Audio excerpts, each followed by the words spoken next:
요즘은 사실 뭐 그런 게 없겠지라고 생각할 수도 있는데 젊은 부부 사이에서도 많습니다. 갈비뼈 막 여러 개 부러져가지고 응급실 실려가가지고 분리조치되고 칼 들고 막.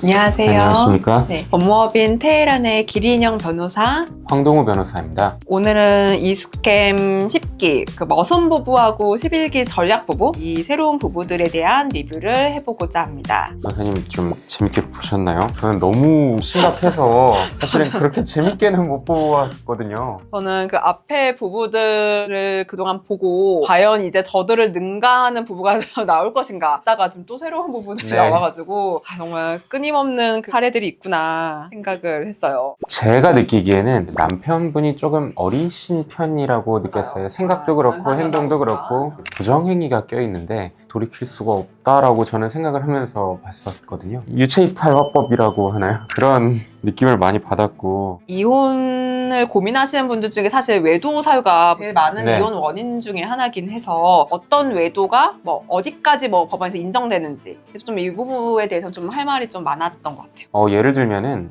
부정행위 이후에 혼인신고를 한 맞아요. 내용이 있는 것 같더라고요. 네. 왜 결혼을 하셨을까?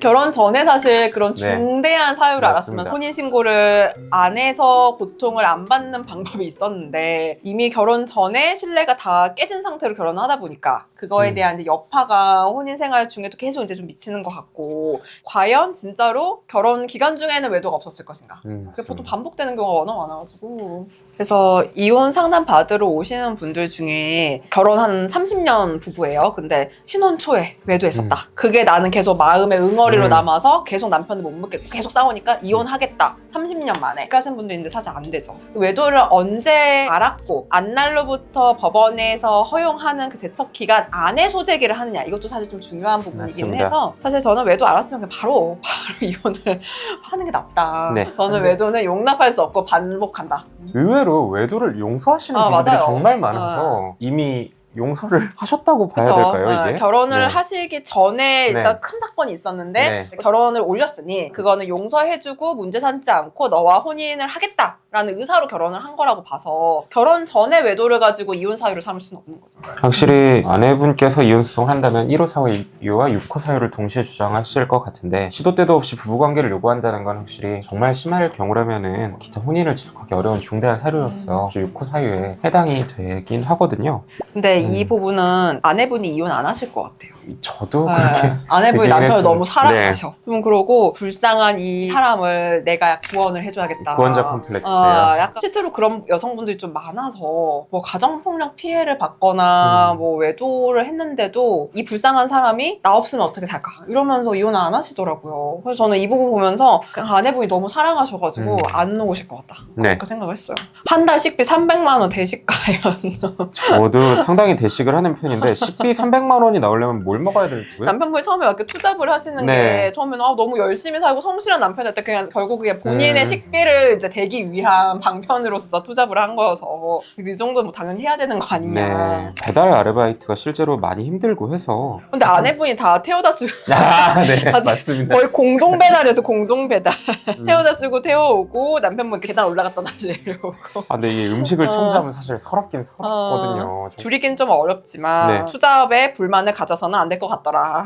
근데 남편분도 뭐 그 과거에 어린 시절 같은 게 좀 어려웠던 부분이나 뭐 학창 시절에 안타까운 과거 같은 게 있어서 남편분도 엄마 같은 여자를 좀 그런 것 때문에 찾은 게 아니냐. 그런 것 이런 같습니다. 거. 근데 반면에 좀 남편분이 남편으로서 역할을 제대로 하는 것일까에 대한 의문을 좀 받긴 했습니다. 그 서장훈 씨도 말씀하셨잖아요. 되게 직장만 다녀도 되게 네. 대단하다. 그것만으로도 칭찬해 줄 만한 게 있다. 그게 어디냐. 근데 이제 다른 걸 좀 이게 좀 노력을 해야 될 부분이 있긴 하지만 그래도 나이대에 비해서 성실하게 직장 다니고 하는 거는 좋은 배우자로서의 그런 자세인데 특히 뭐 외도나 이런 것들은 이제 주의를 해야 될 것 같다. 저는 PC방도 상당히 심각한 문제라고 아들 봤거든요. 거의 약간 중2 아들 키우는 느낌. 네.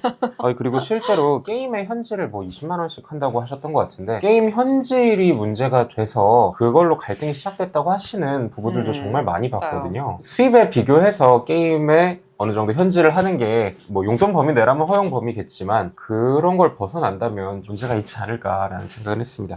남편분이 좀 어린 남편이라서 네. 기본적인 그 욕구 통제에 대한 이게 좀 잘 안 되는 것 같아요. 근데 너무 본능적인 것 같아요. 사실은 외도도 본능이라고 그렇죠. 해야 될까요? 사실 이분 변호사하면 잘하겠다고 생각을 했는 게 증거가 좀 애매하면 사실은 모르겠다고 하면은 잘 먹히는 전략이긴 하거든요. 증거 자료가 네. 상대방이 없을 것 같다고 주장하시는 분들 좀 계세요. 주장하는 쪽에 증거 자료를 내야 되거든요. 가끔 네. 그걸 믿고 없겠지 해서 거짓말했다가 맞습니다. 뭔가 상대방의 증거 제출해가지고 재판부에 이제 신뢰도만 하락시키고 한 번 거짓말했다 되돌리기가 정말 그쵸. 쉽지 않거든요. 모순되는 게 뭔가 발견되고 네. 하면 사실 재판부 입장에서 당연히 이제 신뢰가 좀 안 되고 뭔가 피고가 계속 거짓말하고 있는 것 같고 이럴 수가 있어서 너무 떳떳하게 네. 내가 그랬다는 증거 내봐라 이러다가는 실제 소송에서는 아마- 안 될 수도 있다. 저는 그 절약보고 보고 약간 머선 보고 까먹고 있었어요. 사실. 이 부분은 좀 심각하기는 하더라고요. 저는 사실은 부정행위는 용서하는 분들을 많이 봤는데 폭행을 용서하는 분들은 정말 있긴 있지만 저는 제가 납득하기는 참 어려웠거든요. 거기서도 서장훈 씨가 그런 얘기를 하더라고요. 중간중간에 부부 생활을 보면서 문제 있는 부분도 있었지만 중간에 조금 웃는 시간도 있었는데 이 부부에 대한 리뷰를 보면은 웃음을 지을 순간이 단 한 번도 맞아요. 없었다라고 하더라고요. 네. 저는 이 아내분이 재혼이고 네. 남편분은 초혼이잖아요. 그 80%인 이유가 약간 아내분이 재혼이라서 아이가 뭐 아빠가 뭐 필요하다 이렇게 뭐 얘기를 했다고 하잖아요. 그런 모습이라 또 이제 재혼을 했는데 이혼을 고민하시는 분들은 두 번째 결혼까지 실패했다. 이거에 대한 낙인을 굉장히 좀 걱정하시고 하거든요. 두 번째 결혼은 좀 잘해보려는 그런 생각 때문에 더 그냥 이혼을 안 하시려고 하더라고요. 문제가 심각한데도. 실제로 남편이 영상에서 짧게 나왔지만 아이와의 관계는 나쁘지 않은 걸로 보였어요. 잘 모르겠어요. 아니 근데 아기가 있는 데서 막 칼 들고 맞습니다. 협박했다 그랬잖아요. 그래서 아동보호 전문기관에서 지금 이거 조사 뭐 하고 있다 이렇게 아보전 얘기도 하시던데 사실 그 남편 빚 갚아준 것도 그 애기 혼자 키우면서 엄청 이렇게 열심히 모으고 아껴놨던 돈으로 갚아준 건데 근데 뭐 이미 이제 혼인을 한 이상 뭐 불행한 미래를 뭐 예지하고 결혼하지는 않으니까 이렇게 될 줄은 몰랐을 텐데 근데 모르겠어요. 연애했을 때 과연 몰랐을까? 근데 빚을 숨겼다고 하는데 빚도 그렇고 약간 연애할 때도 조금 집착적인 그런 경향이 있거나 하면 결혼하고 나서 가정 폭력으로 또 바뀌거나 하는 부분들도 있어서 연애할 때 과연 이 남편의 성향에 대해서 몰랐을까? 아니면 알고도 모른 척을 했을까? 좀 의문이긴 했어요. 제가 사실 아까 어린 부부들과 다르게 이 사건을 좀 심각하게 봤던 이유가 저는 사실 부정행위보다 이런 폭력 부분이 더 위험하다고 느끼는 게 실제로 신체나 생명에 위협을 줄 수 있지 않습니까? 그리고 남편분의 행위태양 자체가 특수 강요 내지 특수 협박죄 구성 요건에 그대로 해당돼요. 이런 부분은 아이가 있는 상황에서 그런 행동이 있었다는 전제라면 정말 심각한 트라우마를 야기할 거라고 생각하거든요. 정말 웃지 못했습니다, 이거는. 없죠. 가정폭력은 그치. 사실 가해자, 피해자가 좀 명확하니까 극행의 뭔가 이유는 법원에서 듣진 않거든요. 어떤 남편분들은 가끔씩 가정폭력 가해자로 뭐 형사고소 당한 상태에서 이혼 상담을 받으러 오시는데 때릴만 해서 때렸다. 맞을 짓을 했다. 뭐 이러시는 분들 가끔 계시거든요. 법원이 그럴만 했네요. 이렇게 사정을 참작하는 경우는 극히 드무니까 사실 남편분이 이혼을 안 하시려면 아내분이 마음을 바꾸는 방법밖에는 있지 않을까. 이혼을 전제로 이혼은 되셔야 될 것 같으니 아이에 대한 걸 뭐 정하라 또는 재산 정리를 하라 이렇게 갈 수는 있을 것 같아요. 법원에서도 뭐 이혼을 할지 말지 판사가 뭐 이혼할지 말지 조정해서 이런 의사는 아니실 것 같아요. 많아요. 네. 많습니다. 가정폭력 피해 수위가 상당한 경우도 많이 있고요. 뭔가 예전에만 있고 요즘은 사실 뭐 그런 게 없겠지라고 생각할 수도 있는데 젊은 부부 사이에도 많습니다. 의뢰인들이 증거로 녹음된 파일을 좀 보내주시는 경우가 있어요. 근데 듣다 보면은 정말 깜짝 놀랐어요. 이렇게 딱 이어폰 듣고 있다가 소리 질러서 깜짝 놀래가지고 빼는 경우도 있어요. 너무 막 고함 지르면서 욕을 하셔가지고. 동영상이 촬영돼서 그걸 보내주시는 경우도 있는데 보게 되면 정말 심각한 경우를 많이 봤고 칼 들고 막 이렇게 협박하는 거. 현실은 더합니다. 갈비뼈 막 여러 개 네. 부러져가지고 응급실 실려가가지고 분리조치되고 이렇게 해서 이혼소송 시작하신 분들도 있고. 실제로 이런 분들은 가사조사를 할 때도 좀 배려를 많이 받으셔야 된다고 생각합니다. 그래서 가정폭력 피해 사건이고 형사사건이 병행하고 있다든지 네. 그런 경우는 이제 가해자와 피해자가 어떻게 보면 이혼소송의 부부이긴 하지만 만나는 거잖아요. 그래서 법원에서도 좀 배려를 해서 이렇게 좀 분리해서 진행을 한다든지 네. 하는 경우도 많이 있어요. 그 한 공간에 있는 것 자체를 굉장히 무서워하셔가지고 그리고 법정 복도에서도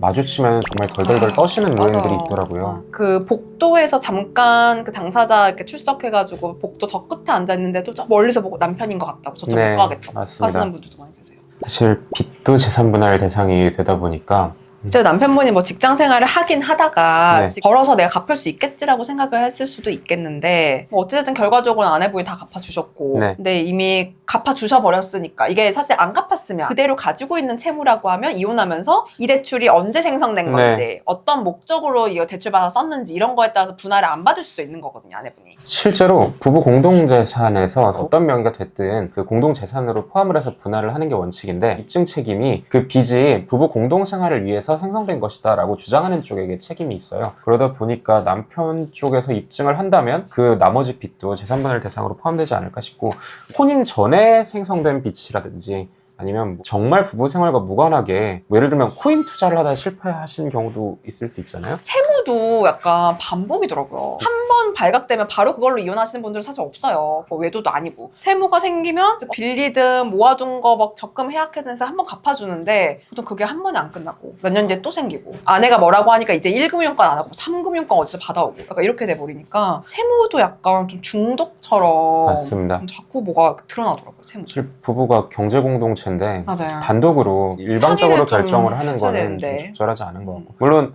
잘 살아보기 위해서 대출을 했다라고 하시는 분들 참 많은데 과연 그게 옳은지는 다시 한번 생각해볼 문제 아닐까요?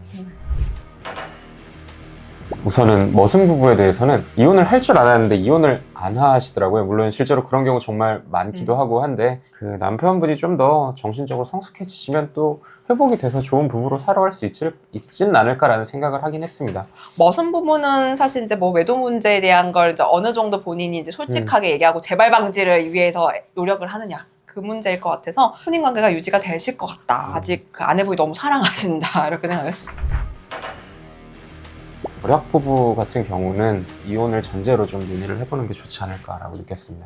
절약 부부는 이혼을 해야 되는 상황인 것 같고 네. 그 이혼을 좀 얼마나 원만하게 좀 조심히 할 것이냐. 그래서 아내분을 생각하더라도 이혼은 하는 방향이 조금 더 맞을 것 같다. 이렇게 좀 말씀을 드리고 싶고 바람은 습관이라고들 해서 좀 근데 외도하고 가정폭력은 그 혼인 중에 한 번이었어요. 이러신 분도 거의 못 본 것 같아요. 네. 여러 번 옛날부터 있었는데 참고 살았는데 이제 안 되겠다. 몰랐다가 하나만 발견된 걸 수도 있는 거고. 맞아요. 네. 사실 하나 발견돼서 오시는 분들은 아마 여러 개 중에 내가 하나 발견. 네, 그랬을 수 거예요. 딱 그 머슴 부부도 그렇고 전략 부부도 그렇고 반복되는 사유. 법원에서 좀 중하게 보는 이혼 사유다. 맞습니다. 딱 그런 부부였던 것 같아요. 오늘은 머슴 부부랑 재혼 부부에 대한 리뷰 영상을 마쳤고요. 뒤에 또 다음 주에 더 분량이 있을 것 같아요. 그래서 네. 좀 더 보고 다음 더 또 충격적인 내용이 더 있거나 하면 다음번 리뷰 영상을 통해서 또 다시 한번 리뷰를 이어가도록 하겠습니다. 지금까지 법무법인 테헤란의 황동우 변호사 목소리 이렇게 줄어들어요? 아니 타이밍 되게 어렵죠? 네네네